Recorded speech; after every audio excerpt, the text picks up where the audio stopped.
तो आज का जो क्वेश्चन है, that are an army contingent of 616 member is to march behind an army band of 32 member. Question कह रहा है कि 616 मेंबर का एक कंटिजेंट है जिसमें 32 ठो जो मेंबर हैं वो बैंड के मेंबर हैं, जो बैंड वाले होते हैं, बजाने वाले। ओके, तो अब उसके बाद है मेंबर इन एक परेड में है, there are to march in the same number of column. अब उन लोग का जो मार्च स्टार्ट होगा वो सेम कॉलम में होना चाहिए। ठीक है, तो what is the maximum number of column, तो मैक्सिमम नंबर ऑफ कॉलम कितना होना चाहिए इन विच दे कैन मार्च, उसमें उन लोग मार्च कर सकें। तो सबसे पहले अगर आप यहाँ ध्यान से देखें, what is the maximum number of column, maximum अगर इसका सॉल्यूशन की बात किया जाए तो मैक्सिमम का मतलब होता है हाईएस्ट। ओके, मैक्सिमम का मतलब होता है हाईएस्ट। देखिए ये क्वेश्चन जितना बड़ा है उसका सॉल्यूशन उतना ही छोटा है। ठीक है, मैक्सिमम का मतलब हाईएस्ट हो गया।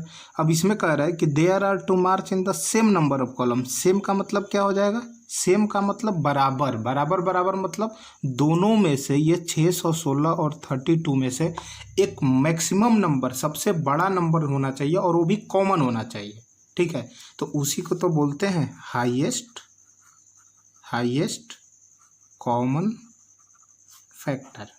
ठीक है, इसका मतलब कि अगर हम इन दोनों नंबर का एचसीएफ निकाल लें 616 और 32 का, तो हमारा काम बन सकता है।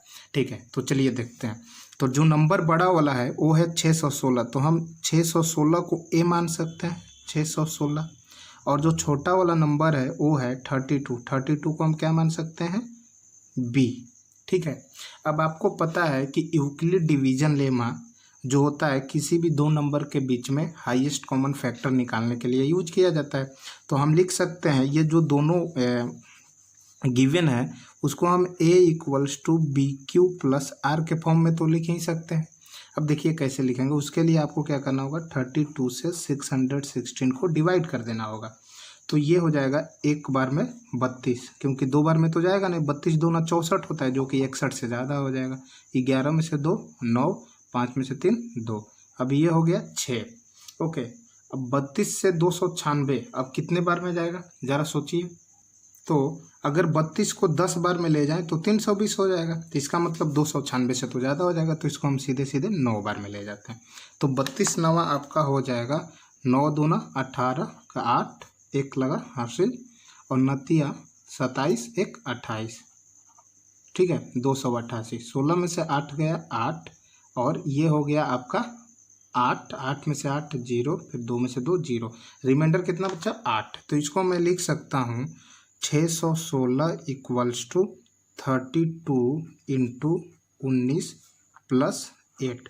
यहाँ पर दोस्तों जब ध्यान से देखेंगे कि जो रिमाइंडर है that are not equal to 0, तो इसका मतलब फिर से हम जो b का वैल्यू है 32 और जो r का वैल्यू है 8, इसमें हम यूक्लिड डिवीजन लेमा फिर से रीअप्लाई करेंगे।